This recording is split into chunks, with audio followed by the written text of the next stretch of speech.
Hello people and welcome back to News Review. This week we have quite a bit of stuff to get through, starting with Babylonian Gods SR. So you're not getting, there's no like Babylonian seal, but you might have just accumulated some of these, and there's also a redemption coupon of a dual max SR Babylonian Gods to be obtained after beating a stage that's going to come out. So before I get on to why I'm ranking these, this is more of like a rough guideline of like what you should train up first, because they are, at the end of the day, expensive for sure. 3 Shadow, it's the 3 Shadow that are the most expensive, honestly. They have, come back, I'd say. They are probably going to be like okay leaders for a good while, because, they just have enough attack, they have enough HP and recovery, like, that you can now dissolve 5 runes, 5, like a column, basically, and also get, like, additional attack boost out of it, which is really great, because then you're now also compatible with, like, amelioration and stuff like that. And then, apart from that, they have a SR skill, as has been the precedent. You tap your Draconic, and then you can use you can use all the power. You don't use the actual, you don't use up a charge. Runestones in Disguise is, it's okay. There are some that are kind of troublesome nowadays, because they only like disguise half the board. Then you have, runestones that look to be the same, but they're not actually the same. That could come in handy there. Turn the board into Enchanted God. Alright, we've seen that before with Greek gods. And modify all runestones to become God runestones at the end of the round. Could be useful if the enemy, like next round, you activate this, you defeat the enemy, and next round if they try and put like petrified, frozen, whatever, the whole board is immune to that. So that's pretty good. Next, extend runestone time regardlessly by 5 seconds. Very generous. Other attributive runestones also have the effect of the leader's attribute. Very nice. The leader's attribute also has the effect of heart.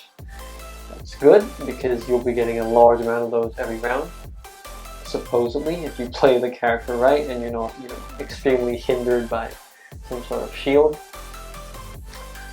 And this is, slight, like, the lines are slightly blurred between Greek and Babylonian now if you add this in, but, more sky drop is more sky drop. And then, just a ton of attack boosts. So they'll be strong leaders for a good while, I'd say. You ignore burning and sticky by default, which is good, because especially for this kind of team, where you have to dissolve in columns for the maximum benefits, you can't really be like hindered by too much stuff, otherwise it'll just become a pain. Doubling their own HP, that's good. So that's, you would obviously have a leader and an ally, so that's extra HP. Anu also has a buff, skill CD -2. This is a flat decrease. It's not like he gets a -2 when he enters the stage. I believe this is just permanent, like while you're in the battle, that is. So, moving on to their actives. Their actives are all the same, obviously of their respective attributes. They get a time tunnel of 12 seconds, 2.2 of their respective attribute, and then for every 6 resistance dissolved, okay, this actually becomes really good then. Each god of the character's attribute launches an extra attack to the max 5 extra attacks. 5 times 6 is 30, so this is really great for multi-hit shields. The second active is less useful because it explodes, well, half the board if this character is a member. and then you explode frozen runestones to generate their own runestones and heart runestones, which is okay. It's slightly random, but it's fine, I guess. Also a slight attack boost, but this is the good active skill mainly. They also have a new combined skill with Enlightened Mentor Anu, who, by the way, I have a video on, well, just beating his stage in the Ultimate Re-Challenge, and also just speedrunning his stage as well, if you want to check that out. But you get a, like, 6 column, 6 types of runestone board. Pretty much, like, standard boards like this are very useful. Anu himself is really good. Like, honestly, a good, like, attack boost in Babylonian god teams. So yeah, I feel like this is a really good active as well. So this was the stage I was talking about. By completing the stage, you will get a dual max SR Babylonian gods redemption coupon. So onto the rankings. Now, why did I rank him like this? So here's the thing. In this tool, I'm just using this to check, like, this tool basically lets you check what actives, like, are in the game for a specific, like, attribute, and race. This is for water gods, and this is for time tunnel, which is a skill that I'm going to be focusing on because the other skill is kind of like, you know, is not that important. So for water gods, there are essentially 3 cards that have time tunnel. One, Raphael, who has a time tunnel just plain. There's no, you know, additional seconds in there. Second is Atlantis, who costs 200 diamonds. You can get him right now, but I personally don't recommend you do. If you know, especially you don't like, you don't gem in the game. The third is well, no, okay, there are 4 characters, but Shinji is, like, not available right now for most players. And there's Atrahasis. Alright, he has 12 seconds, so that's why I put him, like, it's rare to find time tunnels in one of gods. So by that logic, for fire gods, there are actually quite a few. The one that, you know, I tend to think of whenever I need a fire god time tunnel is Fuxi, who has 15 seconds of time tunneling, so that's pretty good. That's why also that you shouldn't train up Ninurta, I believe this is. I don't recommend you train him up first relative to the other ones, because he has 12 seconds. This attack boost is fine, again, like, everything's fine, but, like, for purely time tunneling, which is a very useful skill, you have stuff like Fuxi, and then you also have, like, a free card. So that is 10 seconds, but it's free. You can get this in the LR pass, so that's why I ranked Ninurta lower. Next up is Earth, who has 3 total cards. I may put this higher, but, like, Ophiuchus is a rare card, sure, but he has 15 seconds. Fair amount of people probably have accumulated him over time. If you don't, train up Dumuzi. This is a very old ultimate card, and it's also 10 seconds, so kind of a short time. Maybe I would put him higher, I don't know. Next up is Light Gods, which is the worst out of all of them, because there are literally 2 cards in existence. One is a Qingxia from Magic Agency something. The series that Ingrid is from, I can't even remember the full name of that, but she has no second, like, there's no, like, time extension when she does her time tunnel, so literally it's just her and Inanna. So, like, I already have my Inanna, like, ready for SR, so for sure. This is first pick if you just don't know, right? And then last and like most, honestly, there is no way Namtar can beat like the sheer amount of like Dark God time tellers out there, especially because they're so good. Tsukiyomi, like this is 10 seconds and it persists. It's a stat booster basically, even though there's like no attack behind it. It's a stat booster time teller. Like it's insane. And then you have Chaos, who is 15 seconds plus 3 rows. You can't beat that. And then you have a Pangu, who lets you have a free round of 12 seconds. This is, you know, there's really no beating that. So that's why I ranked him the lowest on there. Next up is a new Calamitous stage of the corrupted versions of the second Seal Lord, Solar and Lunar Sirius. So this time it will be a bigger area of lighting, which is really great since the last Calamitous stage made me want to throw up because of how fast you're moving the light around. But the card is actually pretty unique. So as a leader, it's pretty bad. Probably didn't need me to tell you that.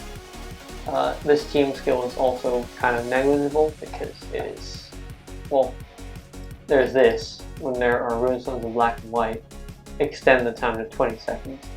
But apart from that, like, this is so situational. Come on, man. So moving on to the actual important stuff, which is the actives.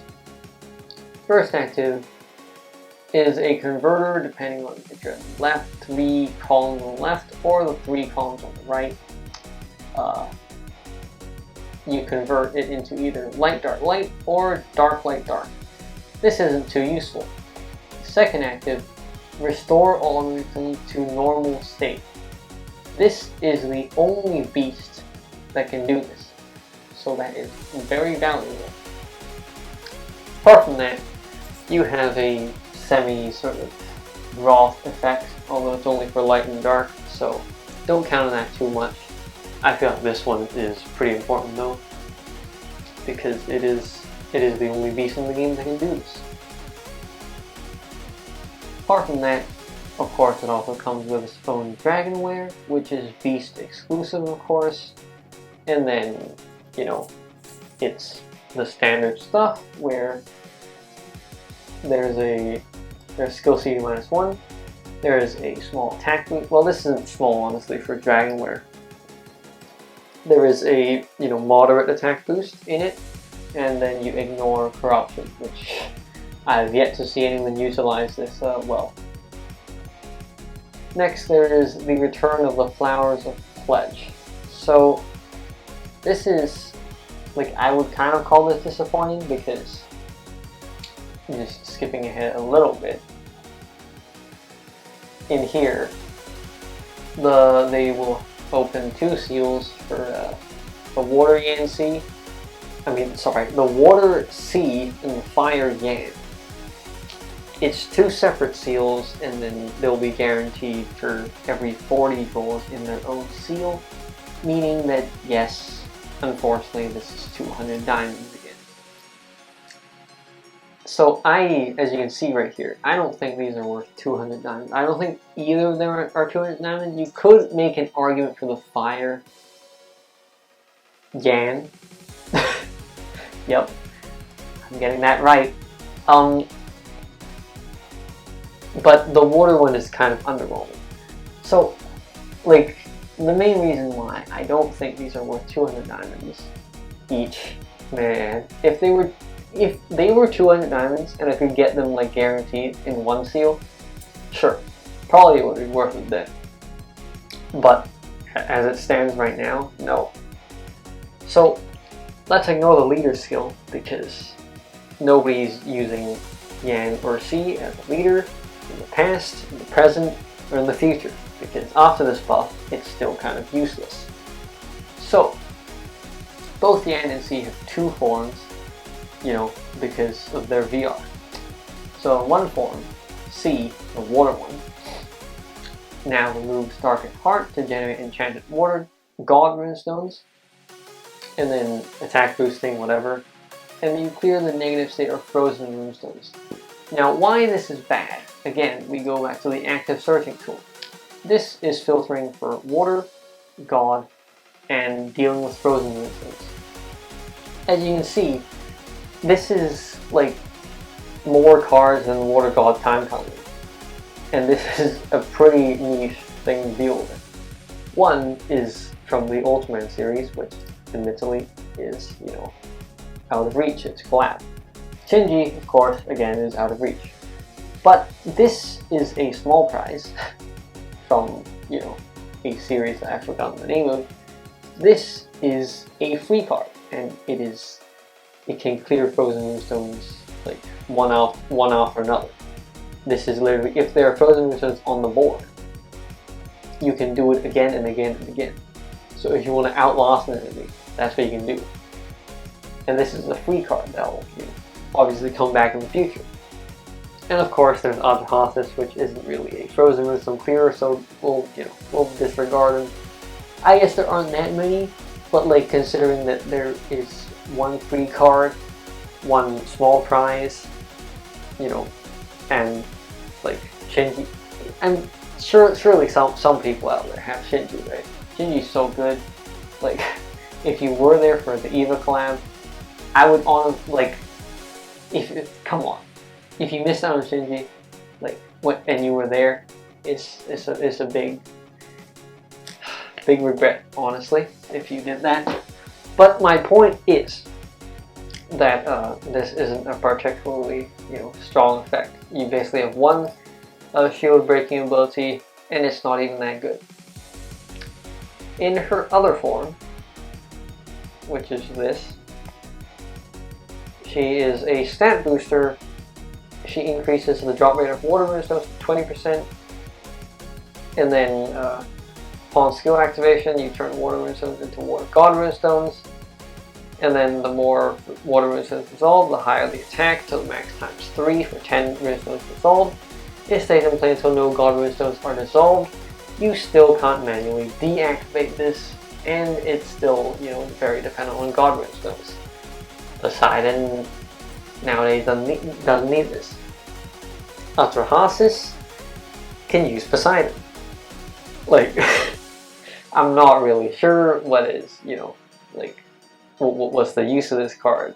Like, sure, if you have it, it's good, but like the water sea is underwhelming, which is unfortunate. Fire Yan has a slightly better time. So both of her forms are actually stat boosters in some ways. In her first form, which is this form, you now have the ability to convert God runestones, convert the first 8 runestone slots into God runestones.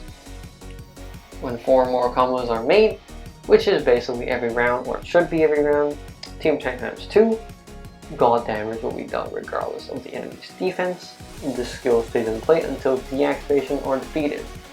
You can deactivate this. Very nice. Learn something from that water sea.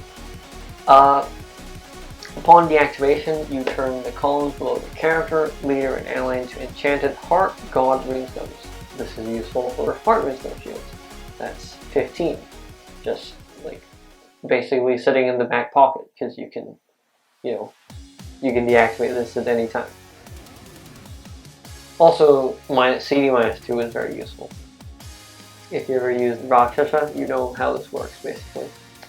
In her other form, she transfers the drop rate of earth to fire, increases the chance of fire runestones to drop, makes fire runestones to drop enchanted fire god runestones, and then upon this is not reactivation, surely. This is deactivation. On deactivation, you remove the board to generate enchanted god runestones. So, here, this is a combined filter for converting runestones into heart and also removing the board. So, the people who can remove the board or explode the board. They're kind of the same thing. Not really. Removing is kind of like a stronger exploding. You can kind of think about it like that. There are Philra, which is a jackpot that most people didn't pull for, and most people probably don't have. Trio, who is 200 diamonds, and people probably have, except for me, because I didn't like I didn't end up to get to pull for him.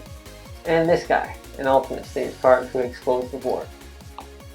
So Yan is already, you know, quite useful. In terms of converting to heart, Deep and Kara is obviously still the winner there.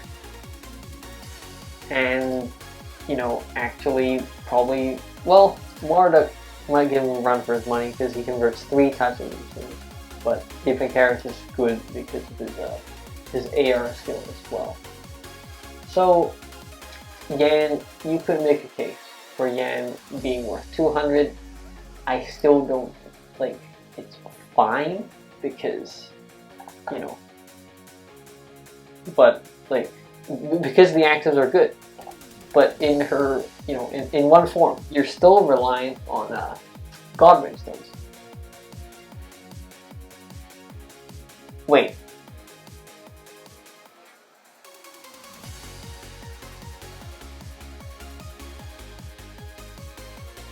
I can't read. Okay. There is a serious case to be made for Yan to be worth 200 because I can't read. Yan in her first form is not reliant on God stones at all. In her second form, it's obviously also not reliant on God stones. So this is basically, this is free. This is a free team attack ×2. And this, like, drop rate of earth being transferred to fire is also free. Okay, so apart from the fact that this, you know, you wouldn't really use this too much, I don't think, because apart from, like, of course, fastest or, you know, Minerta, the fire stones wouldn't really be that useful. This probably would. You know, I've seen the Fire Yan use an Ingrid a while back, although, again, like, these two cards aren't too popular. So I think if you are, you know, if you want to save diamonds, you certainly can. Like, these two cards aren't going to be used, like, very widely, I don't think. If you want to pull, Yan is a good, I mean, it's a choice. It's a pretty good choice, I'd say.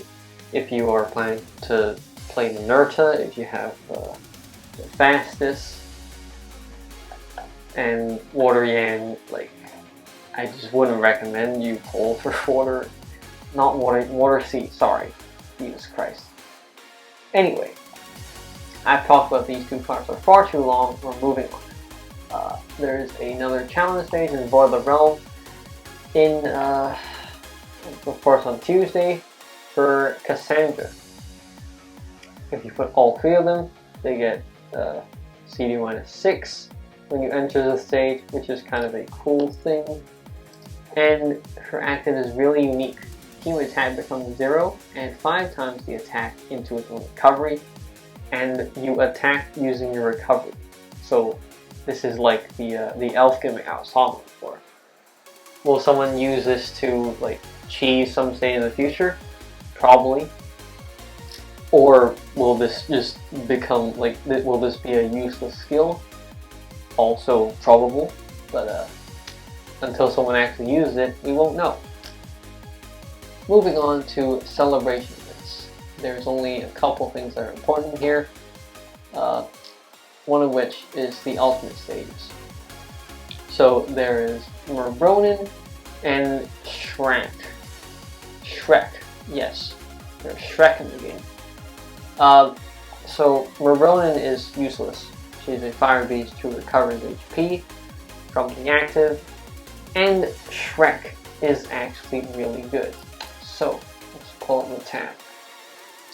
Someone on Chinese Reddit actually, like, explored a very cool use of this card, and it is using Cassandra, the normal one, not this one, the normal Cassandra with it. So this card is actually, like, really good. if you let it, if you can make it, if you can make this stat boost stick around. Jesus Christ, I really made that a tongue twister for myself, didn't I? But you ignore sticky. You have race trail, which is a weird thing to say, but that's what I'm calling it now, because I call other things enchanted trail. This is race trail, which will also, I believe, go over the Moss Moonstone trail. And then when the team has the same recovery base value, the monsters attack ×5. So until someone used it creatively, this was this is an elf card. Elves have the gimmick of making the recovery synchronized in the highest value. So this is a really good elf stat booster. However, someone decided to put this together with Cassandra. Cassandra reduces your recovery to 0. Everyone's recovery to 0. And 0 is equal to 0. So you get this effect. So, and then you combine this with the 1.6 it already has, and then you basically just, this turns into a damage machine. Alright? Like, this is a pretty strong card. So I would recommend you farm her. That's pretty good.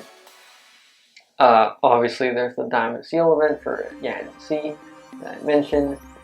There's the challenge mission. There's the challenge stage for Cassandra. There is arena trials. It's good. Returning outfits, which is fine. Stage to get harpies for 7 days in a row. That's pretty good. No diamonds, which is kind of a shame. Ultimate re-challenge is still on. You can still farm Anu and Auralite 23 and Michael, which are the 3 cards that I think are good. Atlantis is still on, and that's it. Alright. Well, hope you enjoyed this episode. If you've gone this far through my rambling, thank you very much. If you like this, please leave a like. If you have any questions, leave a comment down below. And if you like these videos, please subscribe. Your subscriptions give me the motivation to keep doing these videos. That is it for this week, and I'll see you in the next video. See ya!